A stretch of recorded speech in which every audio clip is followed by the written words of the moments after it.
Coming up today on the Nick Craig Show, there is growing pressure as to whether the United States will remain in NATO. We've got commentary from Secretary of State Marco Rubio and President Donald Trump on a busy international news day. We'll have all the details coming up.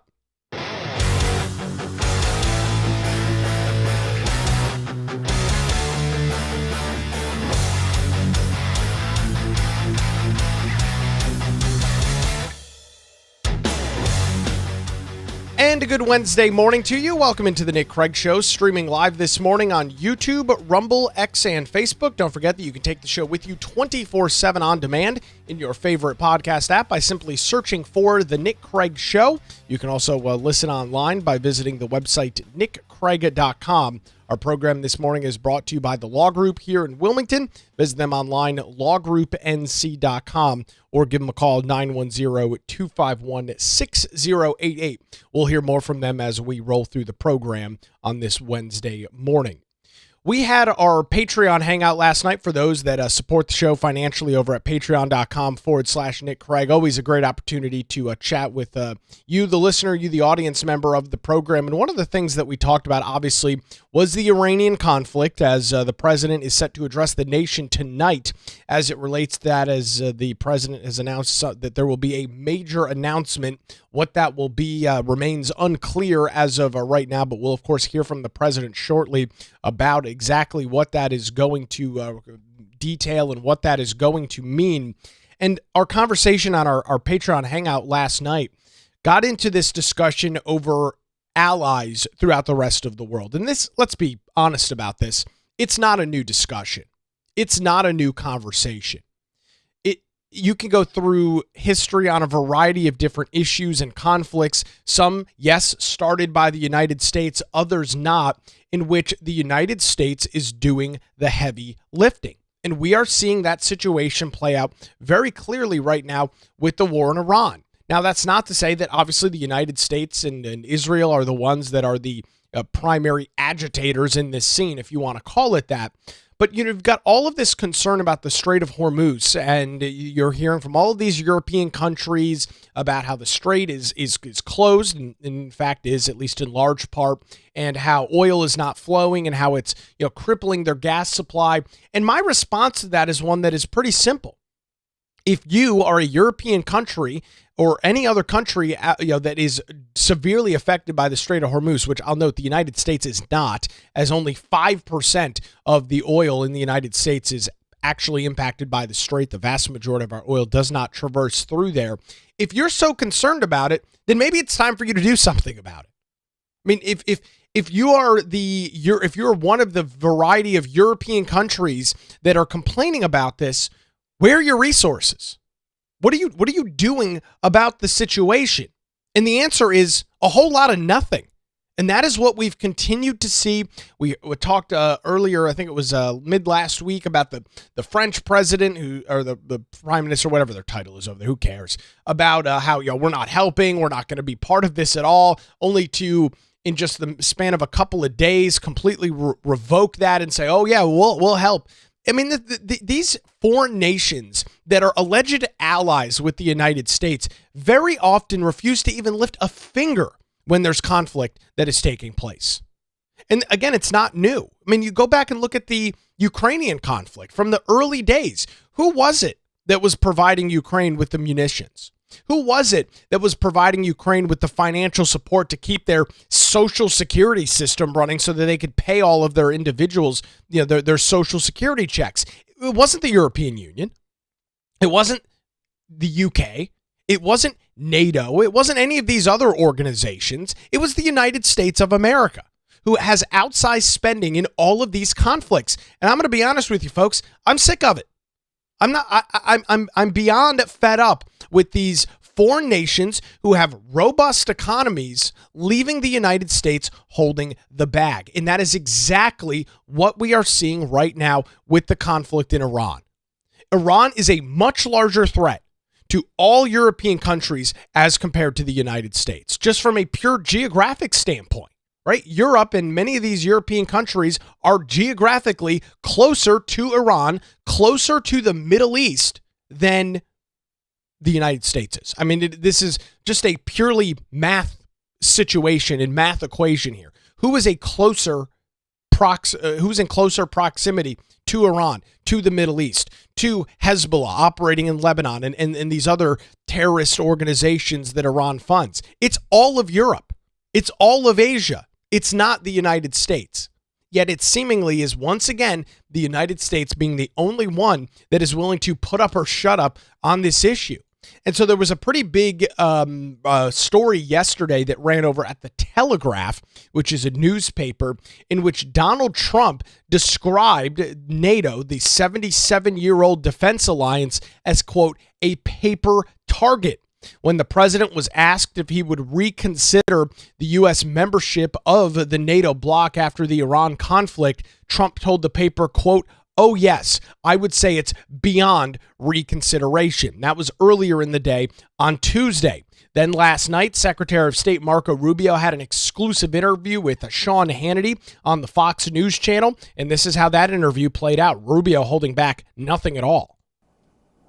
Sean, I've been one of the strongest defenders of NATO during my time as a United States Senator because I found great value in it. And it wasn't just about defending Europe. I said it also allowed us to have military bases in Europe that allowed us to project power into different parts of the world when our national security was threatened. If now we have reached a point where the NATO alliance means that we can't use those bases, that in fact, that we can no longer use those bases to defend America's interests, then NATO is a one-way street. The NATO is simply about us having troops in Europe to defend Europe, but when we need their help, not their help, we're not asking them to conduct airstrikes. When we need them to allow us to use their military bases, their answer is no. Then why are we in NATO? You have to ask that question. Why do we have billions and billions of dollars, hundreds of billions of dollars, over the years, trillions of dollars, and all of these American forces stationed in the region? If we can only use, in our time of need, we're not going to be allowed to use those bases. So I think there's no doubt, unfortunately, after this conflict is concluded, we are going to have to re-examine that relationship. We're going to have to re-examine the value of NATO and that alliance for our country. Ultimately, that's a decision for the president to make, and he'll have to make it. We're going to finish the job here. As I said, we're very, very close to achieving our objectives on all of these things that I've outlined. But I do think, unfortunately, we are going to have to re-examine whether or not this alliance that has served this country well for a while is still serving that purpose, or is it now become a one-way street where America is simply in a position to defend Europe, but when we need the help of our allies, they're going to deny us basing rights and they're going to deny us overflight? I think these are very legitimate questions that we need to be asking, and this are going to have to be very carefully examined after this conflict is over. Yeah, and they do need to absolutely be very carefully examined, because the situation that the Secretary of State, who, by the way, Marco Rubio, has done an absolutely bang-up job in his position as Secretary of State, beyond even my wildest dreams in terms of success. It does absolutely need to be re-examined, because, again, the situation that he lays out is happening right now, where you've got NATO countries, allied countries, that are telling the United States, "No, you can't fly over our territory. No, can't use our bases. No, you can't use this. No, you can't use that. No, you can't do this. No, you can't do that." And so it begs the question, is while the United States spends on an annual basis somewhere in the ballpark of $4.5 to $5 billion as it relates to NATO, what are we getting for that? $4.5 to $5.5 billion a year as it relates to NATO. Now, that's the direct contributions. Now, that does not include some of the indirect costs, things like, throughout national defense and things of that nature across the globe. That's a very significant amount of money. And by the way, the United States spends about 60% of NATO's budget. Like, we are funding 60% of NATO. And so with that, we should be able, frankly, to do whatever the hell we want. When you're funding 60% of a world organization, we should be the ones calling the shots. And if we're not, then absolutely, as the Secretary of State has said, as the president told the Telegraph newspaper yesterday, then yeah, that relationship absolutely needs to be re-examined. Because I would argue at this point, we are not getting our money's worth. We are investing a significant amount of money into an organization that is not there when we need it. The resources are not available when we need it. By any stretch of the imagination, that would be called a bad investment. And I'm not interested in bad investments as it relates to the United States economy. We've got our own problems we need to deal with. We don't need to be funding and propping up NATO for them to leave us high and dry when we truly need the resources. So continuing with this discussion over NATO, we just heard from Secretary of State Marco Rubio. He was on the Sean Hannity's program on the Fox News channel last night. President Donald Trump speaking to the Telegraph newspaper. The president went on to say this: "I was never swayed by NATO. I always knew they were a paper tiger, and Putin knows that too, by the way. Trump has been angered by European allies," writes the Telegraph, refusals to send warships and to help reopen the Strait of Hormuz, a vital an oil and gas maritime passage controlled by the Iranians, and at their refusal to let the United States use military bases to launch attacks against Iran. European leaders see it as any attempt to reopen the Strait of Hormuz as, quote, highly dangerous as Iran continues to attack tankers in the strait that are deemed from non-friendly nations. Officials are also of the view that Trump's war on Iran is one of choice and one they were not consulted on before it began in late February. And so this is what it really rolls down to. These countries in Europe, which the vast majority of them are NATO nations, don't think Iran is a real threat, which is stupid because in some cases it's literally their neighbors. They don't think Iran is a real threat. They're okay with the largest state sponsor of terror, Iran, funding Hezbollah and other proxy groups throughout the region, conducting mass bomb attacks, vehicle attacks, all of this stuff going on in Europe right now. I mean, you've seen the horrific videos, the horrific pictures out of many places throughout Europe with these Islamic attacks, most of them being funded by Iran in one way or the other, and they just don't care. It's not a concern for them. It's not an issue for them. They don't truly care about this stuff in any significant way or form. And so because they weren't consulted on this, now they're not interested in playing a part. And if that's the case, which is, that's fine for their opinion to have, if that's the way that they want to go about this, that's fine. Then it is absolutely beyond time for the United States to go through and redeem what its opinion is and what its uses as it relates to NATO. Secretary of State Pete Hegseth had a press conference yesterday morning talking about and giving an update on the situation in Iran. He was asked a question about NATO as well, and his response seems to be very much in line with what Rubio said on Fox News, what Trump told the Telegraph. Here is Secretary of War Pete Hegseth. And as far as NATO is concerned, that's a decision that will be left to the president. But I'll just say a lot has been laid bare.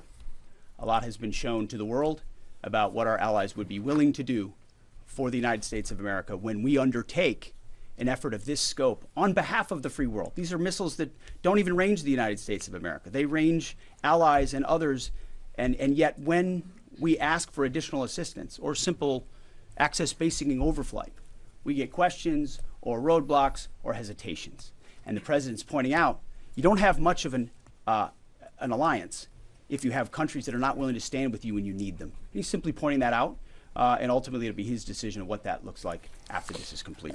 And so I think the table is set pretty clearly on how something like this is going to play out as it relates to the United States. All three individuals, Hegseth, Rubio, and Trump, seemingly are all singing from the same sheet of music on this, saying things in, yes, a little bit of a different manner, but essentially all towards the same conclusion of what is the point of this organization if, when needed, we cannot get the things that we need. We are not given the authority. We are not given the ability that we need.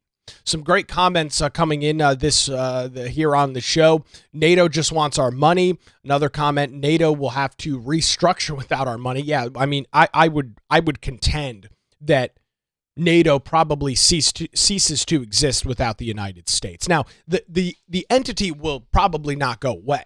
I'm not saying that NATO, the organization, will fail to exist, but without the United States bankrolling it, it's already, I would argue, a pretty useless organization. And without the United States giving these large sums of money to NATO, it's an even more inefficient, ineffective, useless entity. And so it will continue, I'm sure. But, I mean, it will provide absolutely nothing going forward. Another comment coming in. We've provided everything from blankets to our Patriot systems. NATO is worthless. I can't disagree with that point. Completely worthless. Completely useless. And, you know, I saw kind of a joke on X. I think it was probably Monday or maybe it was sometime over the weekend.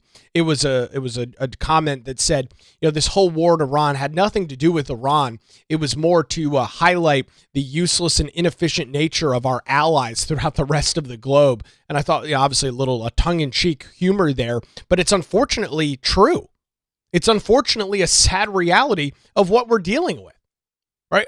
These so-called allies that the United States has are unwilling to do anything. They're unwilling to help the United States, even though they have a much larger vested interest. Just, again, let's ignore the Iran situation. Let's go talk about Russia and Ukraine. Who is Russia a bigger threat to? All of Europe or the United States? The answer is very clear. It's all of Europe. It's not here in North Carolina. It's not any other state throughout the nation that has this egg-sized threat of Russia and the things that they can do. It's all of Europe. It's all of the Middle East. It's all of Asia. Much more geographically close. Much a larger threat of invasion. Yet it's the United States that has been fighting back against Russia in kind of through Ukraine, a little bit of a proxy war situation going on now for years. Meanwhile, NATO and the European Union and the United Kingdom and everybody else just sits on their hands and allows the United States taxpayer to be fleeced by Ukraine to fight a war that, if we're being bluntly honest, has very little impact on the United States of America. It just doesn't. But nobody else is willing to stand up. Nobody else has been willing to help. So it's been the United States' burden to bear. These countries throughout Europe, which most of them are social, kind of brinking on socialism, it kind of makes sense, doesn't it? They're only interested in what they can get out of these things. They're not interested in putting in any work. They're not interested in putting in any assets or resources. No, they're just mooching off the system. And when push comes to shove, they're not there. And I would argue they won't be there. And so this is a major discussion that is taking place now. It would appear in relatively high levels of the United States government when you've got the Secretary of War, the Secretary of State, and the President of the United States all telegraphing this publicly, that we are going to have to reconsider this situation with NATO. They need to be very careful with how they go forward with this. NATO is, unfortunately for themselves, in a situation that is a looming disaster. With the United States pulling out of NATO, the organization, which I will deem is already relatively useless, becomes completely and totally useless. Now, we do have some interesting information as it relates to other countries trying to help open the Strait of Hormuz, so we'll get into those details coming up here in just a couple of minutes. But before that, I want to tell you about the Law Group here in Wilmington and thank them for their continued support of the Nick Craig Show. I want to remind you that when legal challenges arise, make sure you put your trust in the Law Group. Since 2003, their experienced attorneys have provided high-quality, affordable legal services across Eastern North Carolina. Whether you're facing a divorce, navigating a real estate transaction, or maybe you're in a position where you need a strong defense. If so, the Law Group has your back. Melissa Gott and her dedicated team ensure that all of your questions, any issues that pop up, will be resolved as quickly as possible. And great news, folks, they're located in downtown Wilmington and just a phone call away at 910-251-6088, or you can visit them online at lawgroupnc.com. That's 910-251-6088, or online at lawgroupnc.com. It's the Law Group. Experience and dedication you can rely on. We appreciate the Law Group and their continued support of the Nick Craig Show. We'll get into this exclusive as another country or a country is saying, hey, let's get the Strait of Hormuz reopened. I'll have those details coming up here in just a couple of minutes. As the Nick Craig Show continues, we're streaming live this morning, 7 a.m., YouTube, Rumble, X, Facebook, and available 24/7 wherever you get your podcasts.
Good Wednesday to you, and welcome back to the Nick Craig Show. Don't forget, if you miss any portion of the program, that you can check it out in your favorite podcast app. Just search for the Nick Craig Show, whether it's Google Play, Apple Podcasts, Spotify. Search for the show there. Hit the subscribe and follow button. You'll get a new program delivered each and every weekday. You can also listen online and check out the video version of the program as well on our YouTube, Rumble, X, and Facebook platforms. All of those links, all of that available over on the website, nickcraig.com.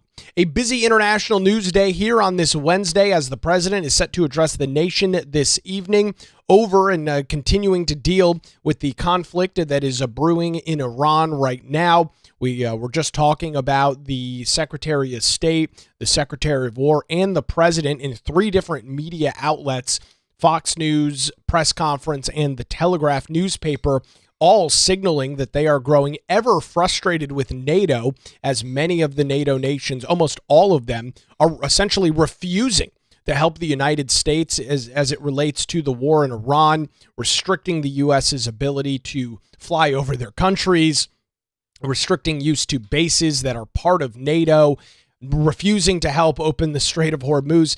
It is just a very frustrating process to watch when the United States, again, who, yes, absolutely has some sort of vested stock and interest in the destruction of Iran. But I would assume that these European nations, these Asian nations, would have a much greater interest, as geographically Iran and all of their terrorist proxies throughout the region are much, much closer to them than they are the United States. We've got an exclusive today over at the Wall Street Journal with the headline, "The UAE wants to force Hormuz open and it is willing to join the fight." So maybe a couple of the dominoes are starting to fall into place here. The article reads, "The United Arab Emirates is preparing to help the United States and other allies, of which there's very few, open the Strait of Hormuz by force, with Arab officials saying a move that would make it the first Persian Gulf country to become combatant after being hit by Iranian attacks. The UAE is lobbying for the United Nations Security Council resolution that would authorize such action, said their officials. Diplomats have urged the United States and military powers in Europe and Asia to form a coalition to open the strait by force, according to a UAE official, adding that the Iranian regime thinks it is fighting for its existence and willing to bring global economy down with a chokehold on the strait. The fact that the United Nations is part of this is why we are in the mess that we are. The UN, we were just talking about NATO and how useless they are. They don't even pale in comparison to the UN. The UN is utterly useless, completely and totally inefficient and ineffective at literally everything that it does. And it doesn't do really anything besides sending people around the globe in blue helmets delivering toilet paper and bottled water. I mean, that's essentially what the UN is good for. Completely, totally useless. And so now we've got to wait on the United Nations Security Council and a resolution there being lobbied by the UAE to get the Strait of Hormuz open. What are we doing? Why? What's the UN going to do? What's NATO going to do? Kick the United States out? Oh, no. Couldn't possibly have that. NATO's not going to do it. We fund 60% of their organization.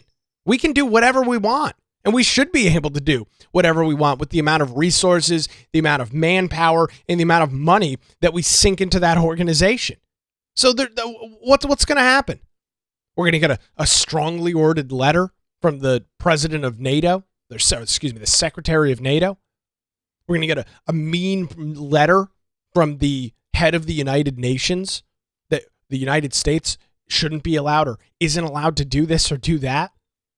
I'd take that letter as soon as it is opened. I'd immediately feed it into a paper shredder because that's all it's worth. Literally nothing at all. Going back to the article, the United Arab Emirates official said that the country was actively reviewing how it could play a military role in securing the strait, including efforts to help clear the strait of mines and other support services provided to other allies. The Gulf state has also said that the United States should occupy islands in the strategic waterway, including Abu Musa, which has been held by Iran for half a century and is claimed by the UAE, some officials said. In the statement, the UAE foreign minister pointed to a separate resolution passed by the United Nations condemning Iran's attacks on cities and to one made by another UN body, the International Maritime Organization, condemning the closure of the Strait of Hormuz. And so this is the issue. So you've got the UN, the United Nations, ladies and gentlemen. The Strait of Hormuz is laid with mines for 40 years now. The Iranians have controlled the Strait of Hormuz. Over the last couple of decades, we have seen the cost of shipping goods through the strait significantly higher due to the risk of attacks from the Iranians on ships traversing through the strait. This is not new. This didn't just start in February. This has been going on for decades now. There's even some international shippers that are no longer traveling through the strait. This was before the United States attacks in February. So this has been going on now for quite some time. This is not a new story. This is not a new conversation. Yes, the dynamics have changed now that the United States is involved, but the overall issue is not anything new. And so the best that the United Nations can do is to condemn the closure in a letter. That's it. We're going to send a strongly worded letter. We're going to put out a strong statement on social media condemning the Strait of Hormuz and its closure by Iran. This is why these organizations are so useless. Do you think the Iranian regime, or whatever's left of the Iranian regime, cares what a strongly worded letter from the United Nations says? I mean, really? That's what I'm supposed to believe? That's what I'm supposed to put my stock in? Oh, the UN. They have condemned the closure of the strait. I'm sure the Iranians are shaking in their boots over that letter. I mean, do you not hear how ridiculous this is? Do you not hear how stupid this thing is? A letter condemning it? Come on. The Emirate Foreign Ministry said that there is, quote, broad global consensus that freedom of navigation in the Strait of Hormuz must be preserved. Saudi Arabia and other Gulf states are now turning against the Iranian regime and want the war to continue until it is disabled or toppled, with officials saying that they thought that they should have stopped short of committing their military in Bahrain. A close U.S. ally that hosts the Navy's Fifth Fleet, is sponsoring the UN resolution with a vote expected on Thursday, so later this week. The UAE's newly assertive approach is a fundamental shift in its strategic outlook, said officials from the Persian Gulf state. The UAE's commercial center, Dubai, has long financed the Iranian regime. Emirate diplomats were racing to mediate between the United States and Iran before the war, an effort that included a visit to Abu Dhabi by the Iranian national security officials, who would then go on to be later killed in airstrikes. And so the shift is already taking place, and it's now, in large part, you've got the UAE and potentially other nations, Saudi Arabia and others. They are having a problem now because they can no longer ship their product throughout the rest of the world. They can no longer get their oil into Europe. And for whatever reason, the Europeans, as I mentioned, they don't seem to care about that. But I can promise you these states do. I can promise you that the Saudis do. I can promise you that the UAE does. Because if their stuff is not able to be shipped around, well, then they're not making any money. They're sitting on thousands of barrels of oil with nothing to do with. So that's not beneficial for them. That's not economically feasible or a big benefit to these Gulf state nations. It's just not. And so as we wrap up this conversation, a lot of moving pieces here. Right, the president speaking tonight about the Iranian war. We'll hear what he has to say on that.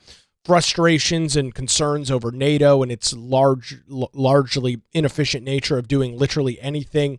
The UN sending some stupid letter that the Strait of Hormuz is closed and how they condemn those attacks. And now we're starting to see, at least what I think is potentially maybe the dominoes starting to fall, as the UAE is now pressuring other entities to take the Strait of Hormuz by force and get it reopened. Finishing up this article that ran over at the Wall Street Journal, it reads, let's see, I lost my spot. Here we go.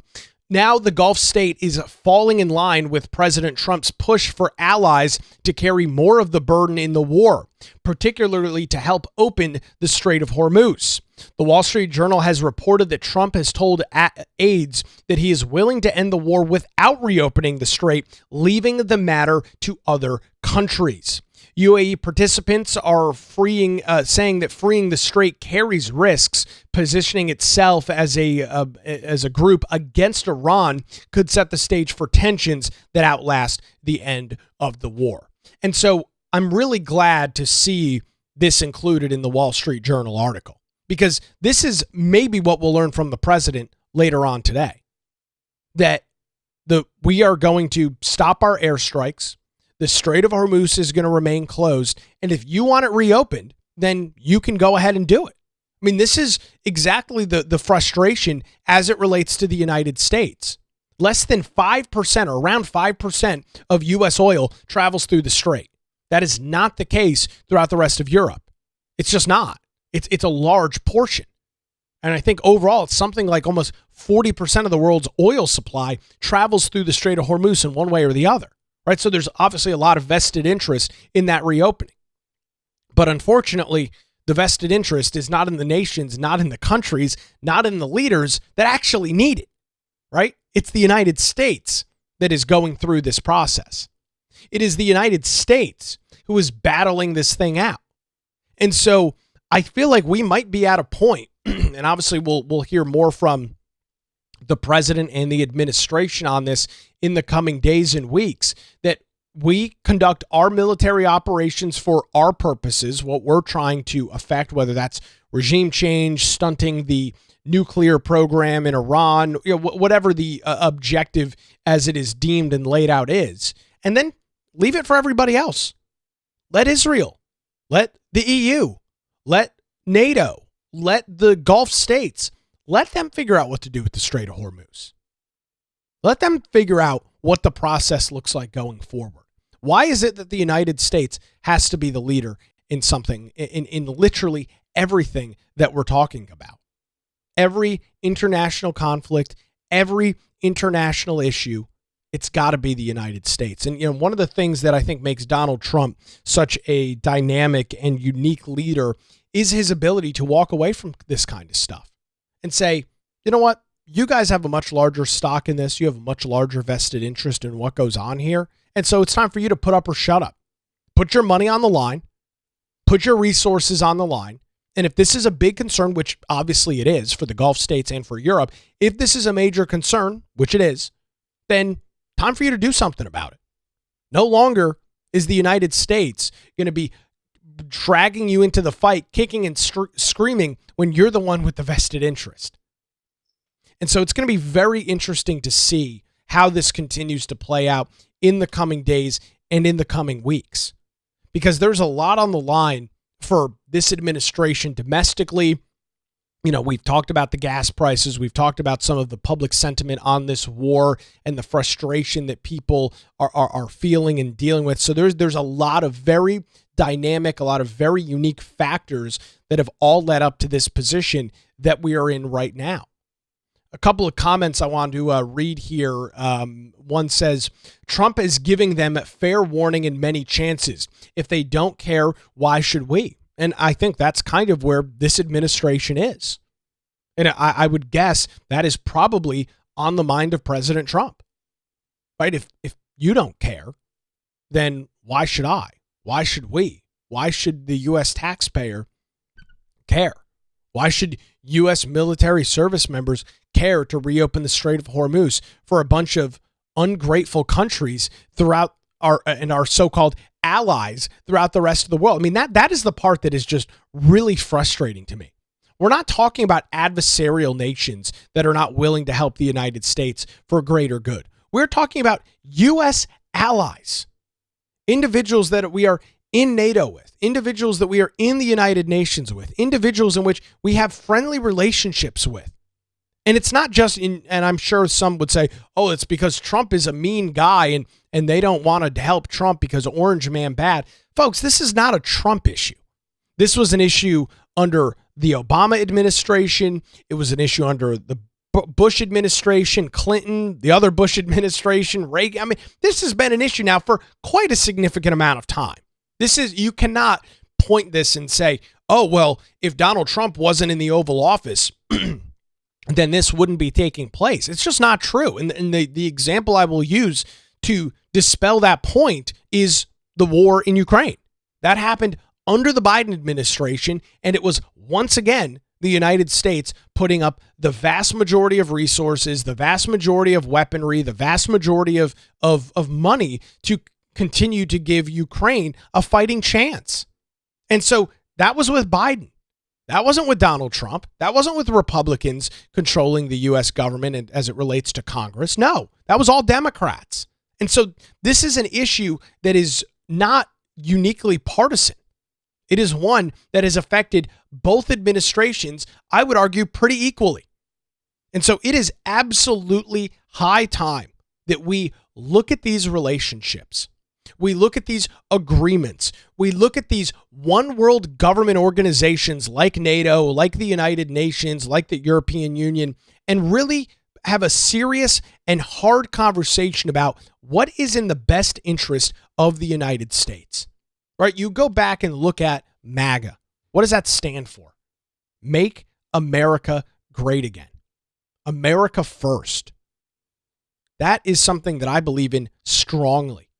And I will contend to you that we are not getting our money's worth with these entities and with these organizations. And they, from their standpoint, they know that the United States will spend as much money as possible, will spend as much resources as possible to get the goal accomplished. So they have been essentially just built in this strategy of, we're just going to sit back, we'll let the United States take care of it, we'll let the United States pay for it, and then we'll reap the benefits. And for the first time now, you've got an administration here in the U.S. saying, that's not how that's going to work. If you're not willing to put anything on the line, if you're not willing to be part of this, then neither are we. And so it's going to be very interesting to see how these international relationships continue to play out in the weeks and months and years to come as it relates to NATO and the UN and many of these other organizations that, frankly, the United States is just not getting a whole hell of a lot of benefit from. I mean, that's just the reality of this situation.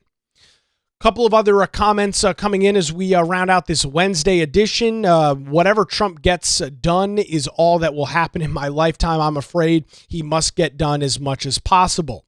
Another comment, the United States has never walked away before. Guess they think it's status quo. They've been asleep at the wheel, and if they think that Trump will do the same. I absolutely think that's the case. And now is the first time that we are going to see this potentially play out. I am very hopeful that this administration finds a way to pull itself away from NATO. Now, I believe that has to go through Congress. There was some legislation passed back in 2023 under the Biden administration that does not allow the president to himself unilaterally pull out of NATO. And so it could potentially come down to Congress. And if that's the case, well, then we're screwed, because we've seen largely the complete and total inaction of John Thune in the United States Senate. They can't get the SAVE Act to go through.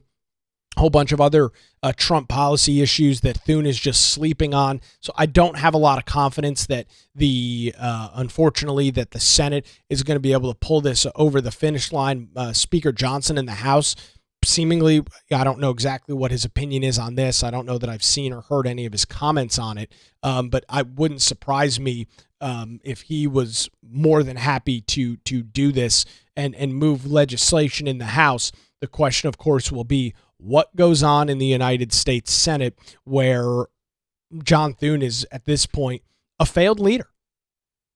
A point where John Thune does not have the balls to get anything done. And it is killing the Trump administration. It is killing the agenda of this administration. And folks, we are running out of time. Midterm elections rolling around here later on this year in November. There's a strong likelihood, just based on historical knowledge and math, that the Republicans will not retain control of the United States House. That is much more likely than the Senate. And once that happens, we are looking at a lame duck administration. And so the options are either the Republicans break which is over 100-year trend of beating the opposition party in midterm elections, which just doesn't happen, or getting as much done as possible over these next 5 or 6 or 7 months and codifying this stuff into law so that things can continue to take place, even with Democrats controlling potentially the United States House. And so that is what we are tracking. I will be watching the president's comments tonight. Those will take place at 9 p.m. I'll be keeping a very close eye on that. I'll have a clip, so probably, depending on how long it is, we'll watch the entire thing and talk about it coming up tomorrow morning right here on the Nick Craig Show. I want to thank the Law Group once again for their continued support of the program. Visit them online, lawgroupnc.com, or give them a call, 910-251-6088. The Nick Craig Show streams live weekday mornings, 7 a.m., YouTube, Rumble, X, Facebook. It's also available 24/7 in your favorite podcast app. It airs weeknights, 9 p.m. on WBT Radio in Charlotte. That's going to do it for a Wednesday edition. We'll have the latest from Trump's address to the nation coming up tomorrow morning right here on The Nick Craig Show.